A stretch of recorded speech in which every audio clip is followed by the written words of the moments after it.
Adjoint de l'UDPS, Tshisekedi Bruno Tshibala. Bienvenue, Monsieur Bruno. Merci. Norbert Yamba, vous êtes de la société civile. Merci d'avoir répondu à notre invitation. Bienvenue. Merci. Crispin Ngoï, député national, vous êtes de la majorité. Bienvenue. Merci. Et Michel Kitoko, politologue, vous êtes de la diaspora. Bienvenue. Merci. Alors, ce soir, c'est beaucoup de titres qui font la une, donc l'actualité en RDC, en Afrique et dans le monde. On a la francophonie, les sommets, les 14e, organisés ici en RDC à Kinshasa, l'après-sommet, et puis nous allons parler de cette rencontre Hollande-Tshisekedi, la situation dans l'Est de la RDC, les Rwandais au Conseil de sécurité de l'ONU comme membre non permanent pendant 2 ans. Alors, l'après-sommet SG de l'UDPS, vous avez été réjoui de la rencontre UDPS, de la rencontre plutôt Tshisekedi, Hollande et tout ce qui ils se sont dit? Je crois que le peuple congolais se réjouit de cette rencontre entre ces deux leaders, le président Étienne Tshisekedi et le président François Hollande. Exact. Ils ont parlé de valeurs pour lesquelles ils se battent depuis des années, mais aussi tous de socialistes. Tous de socialistes, mais aussi de l'avenir de relations entre le Congo et la France, dans la mesure où ce sont 2 grands pays francophones, l'un au centre de l'Afrique, appelé à être la locomotive de ce continent, l'autre le duo avec l'Allemagne de l'Union européenne. Et je crois que Hollande est aux affaires, le président Tshisekedi, élu le 28, est encore empêché d'exercer. D'un moment à l'autre, il va recouvrir l'impérium et je crois que les choses vont se passer. Et c'est pas contradictoire quand lui-même il dit qu'il n'est pas allé demander l'impérium, le pouvoir à Hollande, que c'est un problème interne ici. C'est une vérité. C'est une vérité dans la mesure où on sait que, pour les démocrates que nous sommes, c'est le peuple souverain qui confère la légitimité. Et c'est ce qui s'est passé le 28 avec le vote massif porté par les Congolais sur la personne de Tshisekedi. La rencontre avec le président Hollande, c'est une rencontre entre 2 chefs d'État, des pays amis, pays francophones. Et donc, quand il va le voir, c'est pour parler des valeurs et non pour réclamer la légitimité qui est conférée par le peuple souverain. Vous devez être respectueux quand même de la réalité, la logique, les institutions de l'État. Et ça, vous ne viendrez pas le dire ici sur le plateau, même si on vous autorise, nous sommes en direct. Monsieur Mathieu, je ne vous apprends rien. Nous nous sommes battus 30 ans pour qu'il y ait la démocratie dans ce pays. Nous ne sommes pas allés aux élections de 2006. En 2011, nous sommes allés et le président avait dit, une année auparavant, nous irons et nous gagnerons. C'est ce qui s'est fait. Vous avez boycotté en 2006. 2011, on vous a forcé. On nous a vous vouliez boycotter la francophonie. On ne nous a pas forcé, je réponds, on ne nous a pas forcé. Lorsque les conditions semblaient être réunies pour nous, pour que nous puissions battre, nous sommes allés, nous avons battu le peuple congolais. On peut l'interroger dans toutes les 11 provinces du pays. Il sait qui il a élu massivement M. Étienne Tshisekedi Wambulumba. Et je n'invente rien lorsque je dis, c'est lui qui a été élu et en rencontrant Hollande, c'est pour échanger sur les valeurs et non pour obtenir la légitimité. Alors, Crispin Ngoï, vous êtes de la majorité, député national, votre réaction? C'est beaucoup plus simple, merci beaucoup. Vous savez que moi j'aime bien parler les choses clairement, d'une manière transparente.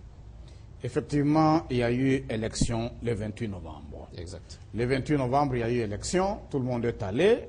Dans les urnes, personne n'était à mesure d'entrer dans les urnes pour savoir ce qui s'est passé.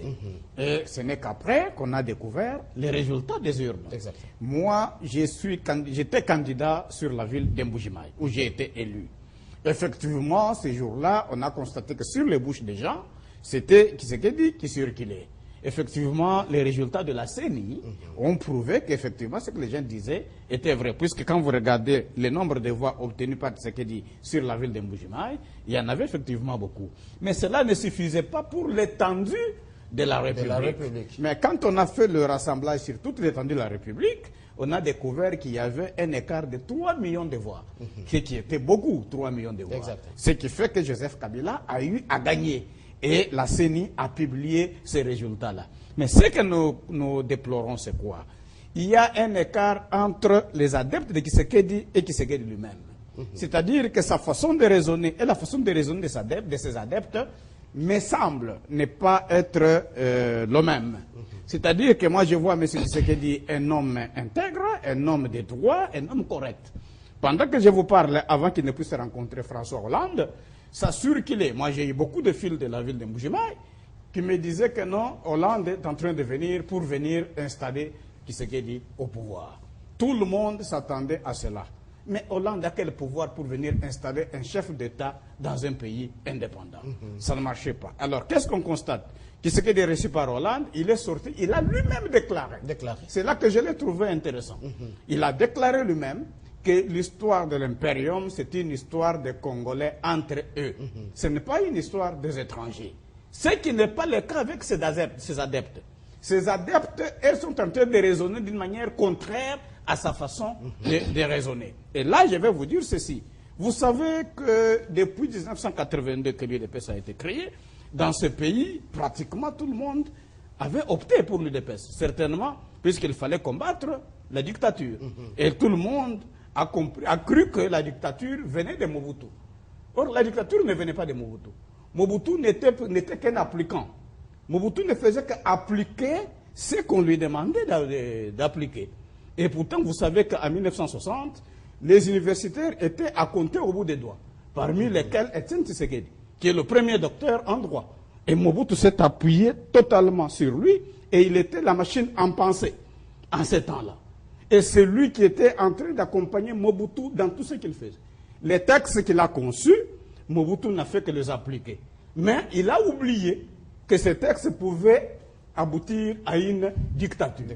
Alors, quand il s'est retrouvé que la dictature était déjà installée, de par ces textes que lui-même avait créés, alors il a essayé de se récupérer en créant l'Union pour la démocratie et le progrès social, qui est le contraire de l'Union pour la dictature et la misère sociale, qui est là en train de se faire aujourd'hui.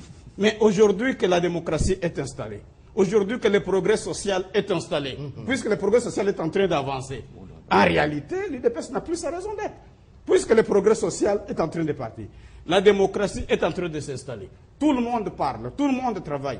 Quelle est encore la raison d'être de l'UDPS? Je crois que M. Tshisekedi aujourd'hui devrait carrément fêter pour avoir fait son temps, avoir fait son travail. Ah, voilà. Et prendre tous ses adeptes, les amener au travail pour le progrès social. Monsieur Norbert, 14e semaine de la francophonie, l'après-sommet, rencontre Hollande-Tshisekedi avec d'autres couches de la société, satisfait des résolutions? Bon, je ne sais pas s'il y a eu résolution. Mais j'aurais souhaité sincèrement qu'on élève le débat. Exact. Et que ça puisse profiter à notre peuple. Il ne faut pas tellement falsifier l'histoire. Il ne faut pas non plus déclarer des balivernes. Il faut donc véritablement restituer ce qui s'est passé. Mais il me semble que cette histoire n'a pas de raison d'être ici. On est en train de faire les constats par rapport au 14e sommet qui a eu lieu. Et là, je n'ai pas encore eu la question sur le 14e sommet. Qui a eu lieu dans notre pays. Je regrette que l'honorable député est allé dans la direction d'identifier le vrai dictateur de la République, le vrai dictateur de la République, qui est M. Tshisekedi, d'après lui. Ce que même un petit enfant de 2 ans ne l'acceptera pas. Et il considérera ça dans le cadre de la médiocrité de la classe politique qui, visiblement, font des déclarations, parfois, qui deviennent finalement des marchandises pour gagner gain de cause. Je n'entre pas dans cela. Je pense que quelqu'un de l'UDPS pourra répondre, mais je pense que chaque pays a des patrimoines. Et on ne s'en mise pas avec des patrimoines. Ce qui, visiblement, ont marqué l'histoire. Ce qui, visiblement, doivent être des références. Ce qui doivent être des modèles. Et lorsque vous regardez le cheminement de notre pays, vous avez des hommes comme Lumumba, qui est une icône. On ne peut pas s'amuser avec. Vous avez des hommes comme Laurent Kabila. Vous avez des hommes comme Tshisekedi, qui, à travers le monde, lorsque vous discutez avec les gens, on peut vous dire que non, au Congo, il y a quand même des dérogations. On n'a pas une incompétence congénitale. Ce sont ces hommes-là. Ils deviennent véritablement des patrimoines nationaux. Donc, un minimum de respect, un minimum de considération dans la manière de présenter les choses. Quant au sommet, c'est vrai que ce sommet a eu l'occasion, en tout cas, avant d'en avoir, beaucoup de choses, mais je salue que, bon, ce sommet ait eu lieu je salue quand même que, bon, les autres pays africains ont eu à constater... L'opposition, la société civile, vous avez tout fait pour boycotter ce sommet. Pour vous, échec et réussite? Enfin, ça y est. Cher Mathieu, tu es d'une génération de défis. Lorsqu'on est dans une démocratie qui visiblement pose la problématique de l'implication des différents acteurs, chaque acteur doit avoir une opinion. C'est dans cette diversité d'opinions que nous avons la performance au niveau des décisions de la République. Et donc, il ne s'agit pas, sincèrement, pour une opinion qui a été donnée, que cette opinion soit considérée comme un échec ou une réussite. La réussite de la République est le résultat de la capacité de leadership à pouvoir organiser le pays, à pouvoir poser des actes qui vont dans le sens d'améliorer les conditions de vie de notre peuple. Personne ne me dira, je suis évaluateur de formation, qu'au terme du projet, parce que les gens qui ont prédit la tenue de ces sommets me diront qu'aujourd'hui, le Congo a changé. Non, le Congo n'a pas changé. Les défis restent les mêmes. La misère est là. Ce sont des grands défis pour lesquels notre pays doit s'organiser. Nous allons parler des questions pendantes. C'est des questions qui, visiblement, aujourd'hui, se posent beaucoup de questions pour notre peuple. Aujourd'hui, où la communauté internationale qui donne l'impression de nous soutenir, qui, visiblement, aujourd'hui, vous savez tout ce qui se passe, etc. Ce sont ces questions-là. Comment restaurer les centres de l'honneur? Comment restaurer la dignité? Et ça, il faut un leadership motivateur, un leadership inspirateur, un leadership visionnaire. Et une classe politique responsable. Pas une classe politique qui, visiblement, voudrait vivre dans une euphorie de jouissance, oubliant les intérêts de tout un peuple, allant dans la direction de pouvoir créer des animosités pour qu'en réalité, on ne comprenne pas où est-ce que nous voulons, qu'est-ce que nous voulons faire et quelle est la perspective pour notre pays. Ça, je ne suis pas d'accord en tant que citoyen de la République. J'estime que la discussion n'est pas qui est dictateur, qui est démocrate. La discussion est de dire, oui, il y a eu sommet, mais écoutez, il y a eu des enjeux environnementaux et économiques. Nous tirons quoi par rapport à la question de la gouvernance environnementale? Nous tirons quoi par rapport à la question de l'environnement, de la gouvernance économique? Qu'est-ce que nous pouvons faire aujourd'hui? Quelles sont nos potentialités? Quels sont nos défis? Qu'est-ce que nous faisons? Quel doit être le schéma opératoire? Ça, c'est la réflexion et ça, c'est l'élévation de la qualité du débat. Alors, Michel Kitoko, vous êtes de la diaspora, politologue. Comment évaluez-vous les sommets de la francophonie, l'après-sommet, la rencontre Hollande-Tshisekedi et tout ce qui s'est passé, les résolutions?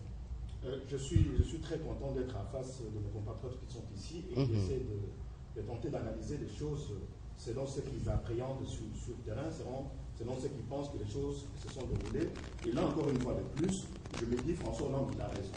Il a raison dans quel sens? D'abord, je commence avec mon ami de l'UDPS, qui pense que M. Tshisekedi a rencontré François Hollande à compte au du président président. Non. François Hollande, avant de venir en RDC, il a dit, je vais rencontrer l'opposant historique, M. Tshisekedi, et je vais rencontrer Joseph Kabila, président de la République. Ça, c'est un point déterminant. Et quand il est venu, il a fait exactement ce qu'il a dit depuis l'étranger, ce qu'il fera. Autre chose avec notre député ici, là où je vais clarifier un certain nombre de choses, c'est qu'en même temps, cette question-là des élections, entacheté des irrégularités reconnues par le président de la République, reconnues par le président de la CED, reconnues par toutes les institutions qui a eu irrégularités, personne n'est nie les irrégularités, mais en même temps, quand François Hollande dit qu'il faut faire une dose contre-politique pour que la démocratie puisse marcher, ils n'ont pas de leçons à recevoir. Alors je me dis, mais finalement, oui qui est venu bousculer un peu les habitudes de l'opposition, bousculer les habitudes un peu du pouvoir pour que les choses aillent vers l'avant. Et j'attends aussi mon collègue de la société civile qui veut impérativement que cette communauté internationale vienne nous aider. Mais la communauté internationale va nous aider en vertu de quoi? C'est en vertu des garanties que nous apportons face à des donnants-donnants, gagnants-gagnants. Les enfants de la communauté internationale ne viendront pas mourir pour l'intérêt du Congo pour rien. Il faut que le Congo garantisse des intérêts. Maintenant, le monde marche en fonction des intérêts. Quels sont les intérêts auxquels nos pays alliés, le Congo avait garanti à nos pays alliés qui veulent venir soutenir le Congo et mourir au nom de quoi? Au nom de quel genre d'économie? Pour que ce pays-là s'engage à envoyer des troupes étrangères pour en découdre avec la situation de l'Est. Voilà un peu d'une manière générale la clarification que j'aimerais faire de façon que ce débat soit vraiment à la hauteur, que ça reflète la réalité de ce qui se passe ici en RDC. Ok. Michel Kitoko, Norbert, Monsieur Honorable Crispin, Monsieur Bruno, c'est à vous d'élever le débat. Plus vous prenez le temps en vous répondant, on va faire tous les débats seulement autour de nos émotions, nos sentiments. Alors, On aborde la deuxième question, la situation dans l'Est de la RDC, alors que toute la communauté internationale a condamné l'ingérence du Rwanda, l'appui par les Rwandais et l'Ouganda aux rebelles du M23. Le Rwanda vient d'être membre du Conseil de sécurité de l'ONU, bien je précise, membre non permanent, et c'est là pendant 2 ans. UDPS, votre version des faits.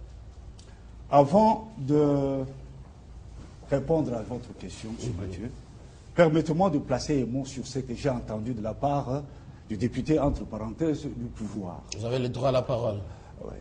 Je crois que, comme tout le monde l'a dit, Macky Sall l'a répété ici, c'est grâce au peuple sénégalais, sa classe politique, sa société civile, que la démocratie sénégalaise n'a pas dérapé. Exact. Elle est restée sur le chemin et ils ont eu des élections crédibles avec des résultats non contestés. Lorsque vous avez quelqu'un qui s'est dit député, qui ne connaît pas l'histoire de son pays, qui se permet de parler d'un grand démocrate, qui a été le premier docteur en droit et qui a élaboré la première constitution du pays, en 67, votée par référendum. À l'article 4 de cette constitution stipule qu'il ne peut pas y avoir plus de 2 partis en République démocratique du Congo.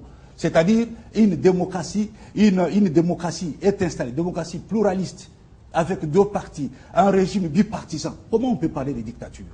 C'est-à-dire que M. Ngoï ne connaît pas l'histoire de ce pays. Étienne Tshisekedi a élaboré une constitution pour Mobutu qui a été totalement démocratique, qui prévoyait 2 partis, et c'est M. Mobutu qui a fait la dictature, raison pour laquelle il s'est retiré et l'a combattu. C'est vraiment il n'a pas poursuivi son œuvre jusqu'au bout, là vous êtes d'accord? Il l'a combattu parce que Mobutu n'a pas voulu instaurer la démocratie que voulait Tshisekedi. Donc quand M. Ngoï parle de Tshisekedi comme étant quelqu'un qui a fait la dictature, c'est vraiment indigne de lui, indigne des fonctions qu'il prétend exercer parce que M. Tshisekedi, tout le monde le sait, a mis 30 ans pour que s'instaure la démocratie dans notre pays. En ce qui concerne la situation à l'est du pays, de la RDC, nous avons toujours dit que le problème fondamental dont le pays souffre, c'est l'absence d'un leadership responsable à la hauteur des ambitions de ce pays. Le jour où nous aurons un tel leadership, tous les problèmes de l'Est vont se résoudre comme par enchantement. La preuve, c'est que, comme vous le savez, quand M. Tshisekedi a fait la tournée à l'Est du pays, il a dit à M. Kagame, vous n'avez pas le droit de vous ingérer dans les affaires de notre pays. Nous sommes au dialogue intercongolais. Dès que nous terminons, nous allons nous-mêmes nous sommes mis pour régler nos problèmes. Vous n'avez pas ce droit. Il lui a dit à Kigali. Mais M. Kabila, vous avez suivi, il a été aux Nations Unies au mois de septembre. Il n'a pas osé dénoncer l'agression de le pays et victime de la part du Rwanda. Pas plus tard qu'il y a quelques jours, ici au sommet de la francophonie, c'est M. Hollande qui a dénoncé l'agression. Il a été fortement ovationné. Pour vous dire que, pour nous, le premier problème, c'est quoi? C'est l'absence de leadership. Lorsque M. Tshisekedi aura l'effectivité du pouvoir, vous verrez que tous ces problèmes vont se résoudre comme par enchantement. Parce que nous savons qu'il y a autre trahison, qu'il y a duplicité dans ce qui se passe. Notre pays ne mérite pas ça. Quand vous prenez le Rwanda et le Congo, c'est comme le Nicaragua et les États-Unis. Et nous avons mis presque 10 ans maintenant en parlant du Rwanda. Entre-temps, le pays est en train de souffrir. Nous disons ceci. Ce qu'il faut faire ici, je crois que le peuple congolais l'a compris et l'a résolu. Est-ce que vous ne rejoignez pas les chefs de l'État quand il a dit il y a aussi la complaisance de la communauté internationale? Non, mais la complaisance parce qu'il n'y a pas un leadership ici. Si nous avons un leadership à la hauteur des ambitions du pays, il n'y aura pas tout cela. Aujourd'hui, vous avez le Rwanda qui est parmi les 15 pays membres du Conseil de sécurité. Évidemment, il est parmi les 10 membres non permanents. Mais c'est un camouflet, c'est une honte pour ce pays. Il y a quelques années... La RDC aussi l'a déjà été. Le Rwanda n'avait rien, il n'a rien. Mais le Congo ne récolte rien parce qu'il n'y a pas une diplomatie. La diplomatie que nous avons, c'est le quémandage. Nous allons à des sommets à la Canossa. Nous n'arrivons pas à imposer notre puissance en tant que locomotive de l'Afrique. C'est pour cela que nous disons, pour nous, Étienne Tshisekedi, président de la République, on va mettre fin à tous les drames du Congo, à la crise de l'Est du pays. Tout en respectant le processus électoral, je l'espère. Mais vous êtes le secrétaire général d'un parti démocratique. Le processus électoral a consacré la victoire de Tshisekedi comme président de la République le 28 novembre. C'est clair et c'est net. La CENI le dira mieux que vous. Alors, Michel Kitoko, la diaspora, votre version des faits depuis que le Rwanda est membre du Conseil de sécurité de l'ONU, membre non permanent. Oui, il y a des choses aussi importantes que mon collègue, mon frère ici de l'UDPS, il est en train de dire. Ce sont des choses, il y a des choses qui sont vraies, il y a des choses qu'il faut peut-être se poser encore des questions, il doit pouvoir améliorer un certain nombre de vues, de points de vue, notamment quand il parle, qu'il insiste sur la question de l'impérium. Bon, là, c'est un autre débat, c'est une autre chose. Mais là, la question posée maintenant, c'est la situation qui prévaut actuellement à l'est du pays et la présence du Rwanda au Conseil de sécurité. Moi, je pense que quelque chose est vrai parce que notre pays a souffert très longtemps de son inexistence sur la scène internationale. À la limite, on était inaudible. Et maintenant que peut-être qu'on est en train de faire des avancées, je reconnais qu'il y a quelques avancées qui sont faites qu'il faut. Et je pense que Tshibanda, il peut faire plus. Il peut faire plus si il tient compte vraiment des réalités qui se passent actuellement. Ce pays qui est touché de plein fouet de par vraiment son orgueil identitaire. Il peut faire plus pour essayer de sauver l'image de ce pays sur la scène internationale. Être présent dans toutes les instances de décision. Et depuis longtemps, peut-être qu'on aurait dû déposer une plainte en bonne et due forme contre le Rwanda auprès du Conseil de sécurité, de façon que, lorsque le Rwanda, on allait examiner sa présence sur le Conseil de sécurité, ils pouvaient quand même dire, on examine d'abord la plainte déposée par la RDC et après peut-être on verra. On aurait dû stopper la présence du Rwanda aujourd'hui. Mais, chose faite, on déplore. Mais moi, ce que j'aimerais dans tout ça, c'est proposer des choses concrètes pour sortir ce pays de la situation à laquelle on est en train de traverser. Qu'est-ce que moi je propose? Je propose que la RDC ait un répertoire de vrais amis. S'il n'y a pas de vrais amis, il faut se fabriquer des amis qui viendront au rescousse pour la RDC. C'est quoi ce que je propose? Non seulement un répertoire où on n'aura pas les amis qui disent oui, bon voilà, on condamne par la bouche une déclaration d'intention, mais ceux qui peuvent envoyer des troupes sur le terrain avec l'armée congolaise soutenue pour en découdre avec les ennemis qui sont sur le terrain. Aucun pays au monde ne va se dire on est agressé par un pays voisin, un pays ennemi, et qu'en même temps on va aller de sommet en sommet. Non, il faut que le langage auquel le rebelle avec le Rwanda ont choisi, que ce langage leur soit accordé. C'est-à-dire que nous devons parler le même langage, le langage des armes. Et là, il ne faut pas qu'on se voie la face. Il y a plus de 300 000 déplacés aujourd'hui, des catastrophes incroyables. 300 000 déplacés, plus de 100 000 enfants qui ne sont pas scolarisés suite à la question de la guerre. On a nos sœurs qui sont violentées, violées chaque jour. L'ensemble des catastrophes-là ne permet pas à la RDC aujourd'hui au gouvernement de dormir la nuit tranquille. La même question autrement, ça va changer quoi la présence du Rwanda aux Nations Unies? Ça va accélérer la guerre ou ça va aider le Rwanda à comprendre l'M23? Ça risque de légitimer le Rwanda. Ça risque de légitimer le Rwanda dans les actes que le Rwanda est en train de poser. Je sais que c'est minime, que cela ne va pas donner au Rwanda le droit permanent d'agresser encore une fois la RDC. Non, le Congo a le droit potentiel de se défendre sur le terrain. Donc, malgré sa présence là, pour moi, c'est la honte. Le fait que le Rwanda soit là membre du Conseil de sécurité, pour moi, vraiment, c'est la honte. Et l'insulte même, à la limite, à la face du monde. Mais, quelque part, moi, je me dis, le Congo doit s'auto-prendre en charge. Se défendre avec les amis pour en découdre avec les ennemis sur le terrain. Norbert Yamba, insécurité, situation d'insécurité dans l'Est, le Rwanda, l'ONU, complaisance de la communauté internationale? Bon. Ce que je voudrais dire ici, c'est juste d'abord placer un mot avant que je ne réponde à la question, par rapport à ce que disait Michel Kitoko tout à l'heure, que j'étais en train de plaider pour que la communauté internationale puisse nous aider, de par ma formation, de par ma culture. C'est pas ça. Je n'ai jamais pensé un seul instant que la communauté internationale puisse se substituer à la communauté congolaise pour faire le développement pour nous. Aucune société, quelle que soit l'échelle de la solidarité, ne puisse avancer avec essentiellement le concours des autres. Il faut que le concours des autres se greffe sur les efforts internes.